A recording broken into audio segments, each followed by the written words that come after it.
Good evening, dear listeners. Settle back in your favorite chair, dim the lights, and let your imagination take flight as we transport you to a time of wonder and terror. Tonight, we invite you to journey with us through one of the most extraordinary tales ever told, a story that will challenge everything you believe about our place in the universe. This is the story of the War of the Worlds. Picture, if you will, the closing years of the 19th century. Gas lamps flicker in the windows of comfortable homes, horse-drawn carriages clatter along cobblestone streets, and humanity stands proud at the pinnacle of civilization. The steam engine has conquered distance, the telegraph has united nations, and science promises an ever brighter future. Yet across the cold vacuum of space, in the depths of the night sky, ancient eyes are watching our world with terrible purpose.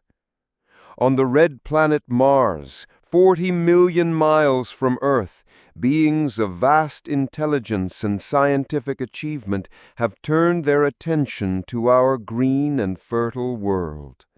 Their own planet is dying, dear listeners.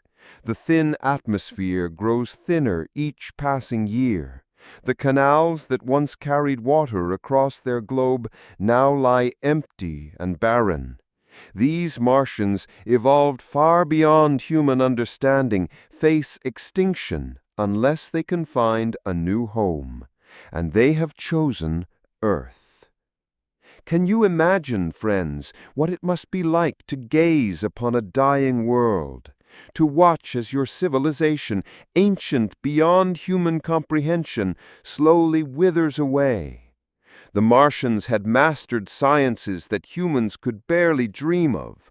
They had conquered disease, extended their lives far beyond natural limits, and developed technologies that seemed like magic to lesser beings.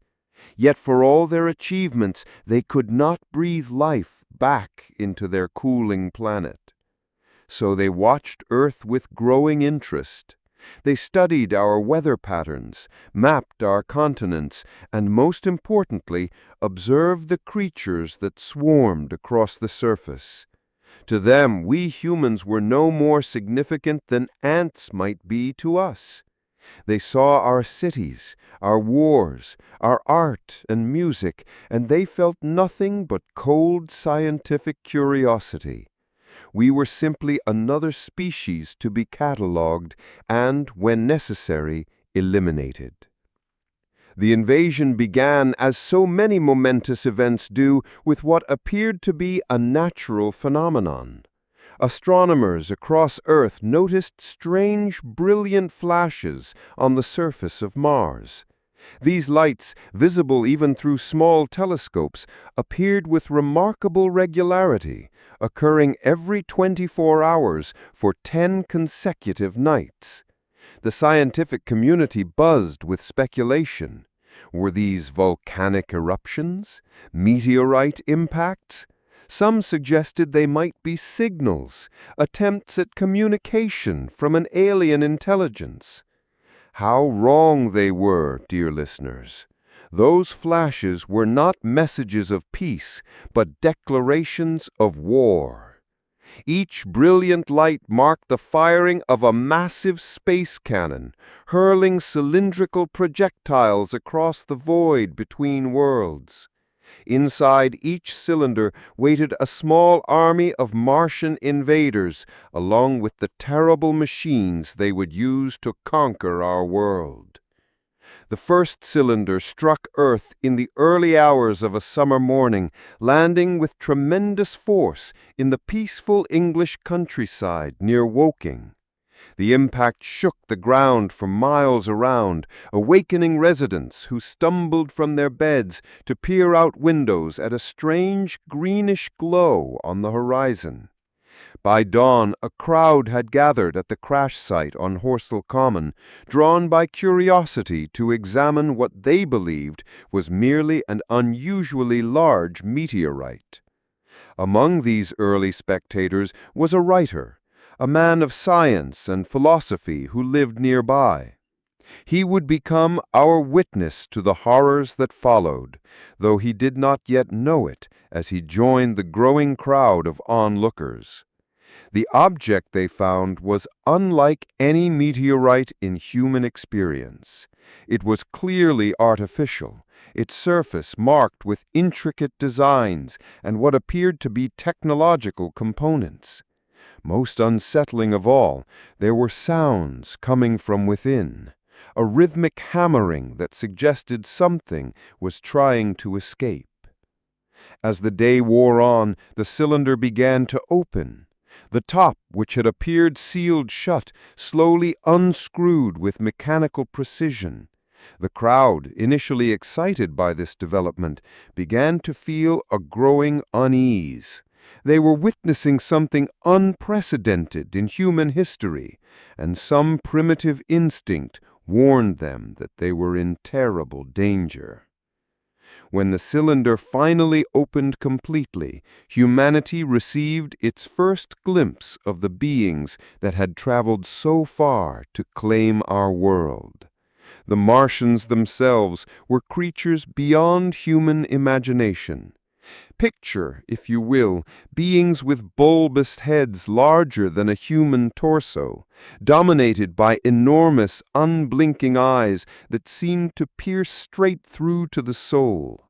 Their bodies, adapted to the lighter gravity of Mars, were grotesquely oversized by Earth standards, and they moved with fluid, tentacle-like appendages that served as both arms and hands.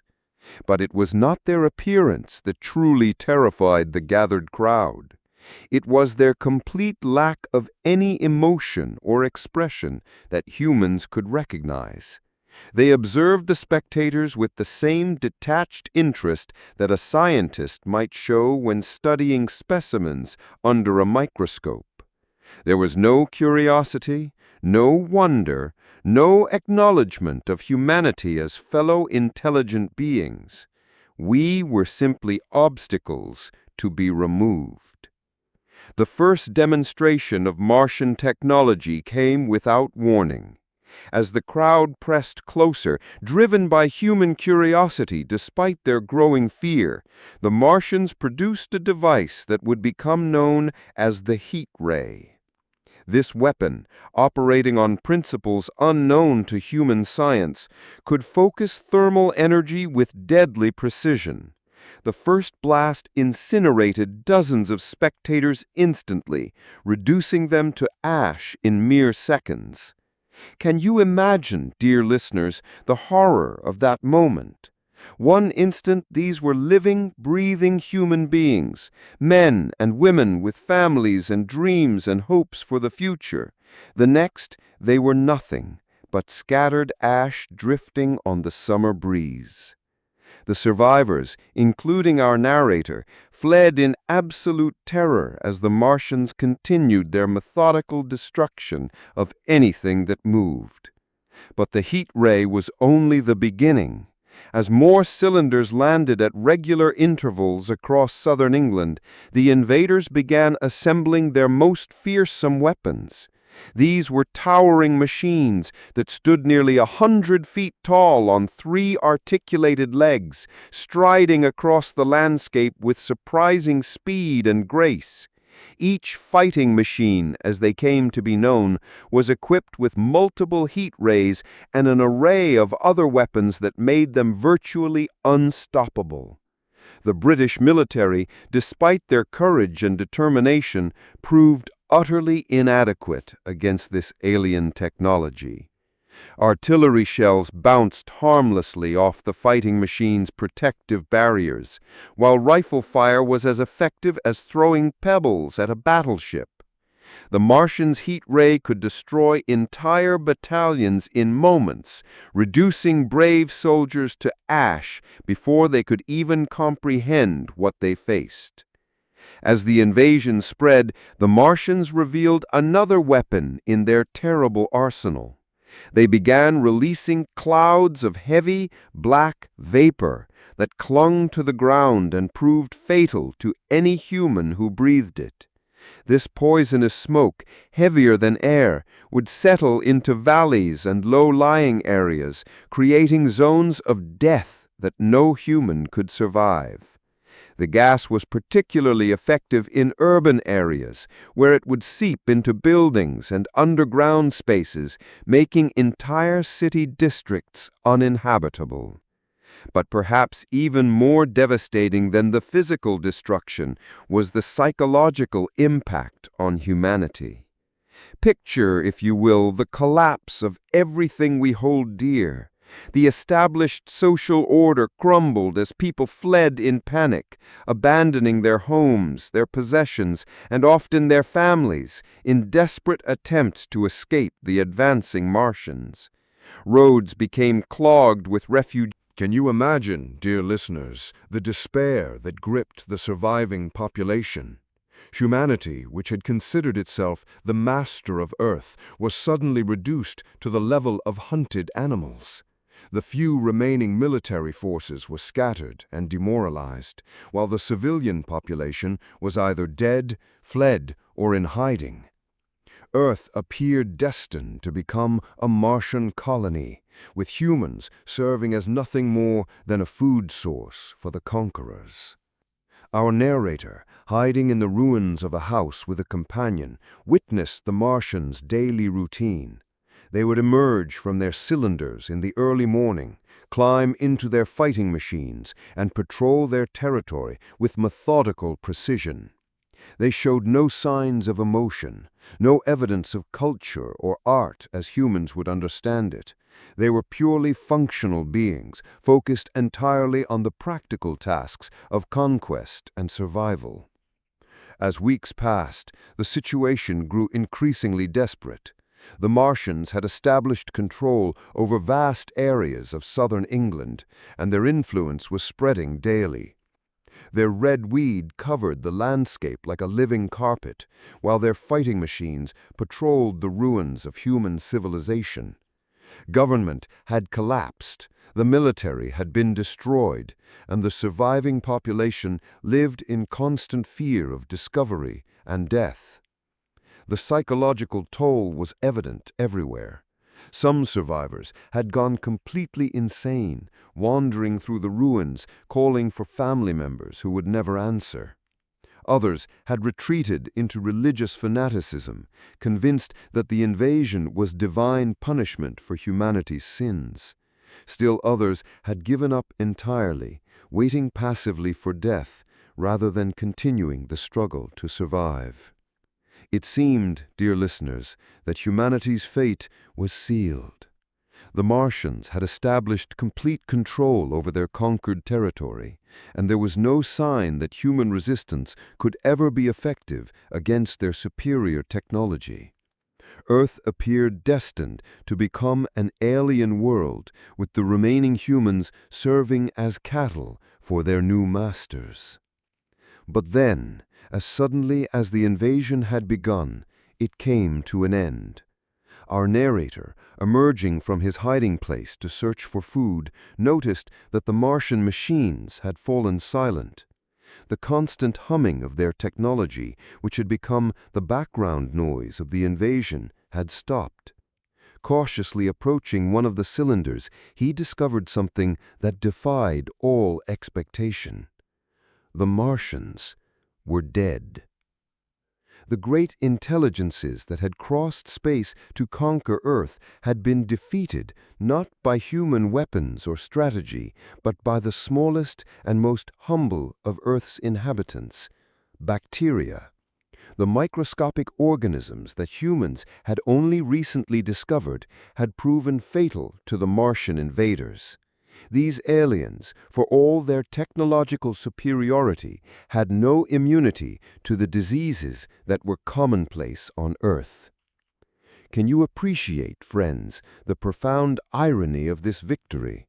Humanity, which had proven utterly helpless against the Martian invasion, had been saved by creatures so small they could only be seen through a microscope. The same bacterial life that sometimes caused disease in humans had acted as Earth's ultimate defense system, destroying the invaders more effectively than any human weapon could have done. As news of the Martians' death spread, the surviving human population slowly emerged from hiding. The world they found was forever changed. Cities lay in ruins. The countryside was scarred by the tracks of the fighting machines, and the red weed was already beginning to wither without its alien gardeners.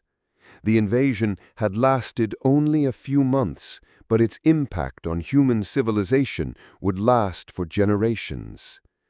Our narrator, reunited with his wife after the long ordeal, reflected on the lessons of the invasion. Humanity had learned that it was not alone in the universe, and that intelligence existed elsewhere that was both far superior to our own and utterly alien in its perspective. The invasion had shattered human arrogance and revealed our species' vulnerability in the face of superior technology and intelligence. Yet the experience had also demonstrated something remarkable about human nature. Despite the overwhelming odds, despite the collapse of civilization and the apparent futility of resistance, humans had continued to struggle, to hope, and to care for one another. The invasion had brought out both the worst and the best in human behavior, showing that even in the face of extinction, the human spirit could endure. And so, dear listeners, ends our tale of the War of the Worlds. The red planet, Mars, once a distant curiosity in the night sky, would forever be associated with the terror of those few months when alien intelligences had sought to make Earth their own. The invasion had ended, but its implications would resonate forever, reminding us that we are not the masters of the universe we once believed to be. In the end, this story serves as a reminder of both human frailty and the incredible resilience of life on Earth. The Martians, for all their intelligence and technology, had underestimated the power of evolution and the intricate web of life that had developed on our planet over millions of years. They had conquered human civilization, but they could not conquer the fundamental biological processes that made Earth unique. As you return to your daily lives, remember this tale. Remember that we are not alone in the vast cosmos, and that intelligence may exist in forms we cannot imagine. Remember, too, that sometimes the greatest victories come not from strength or technology, but from the simple, persistent power of life itself. Until we meet again around the radio, this is your narrator saying good night, and may your dreams be filled with wonder rather than terror.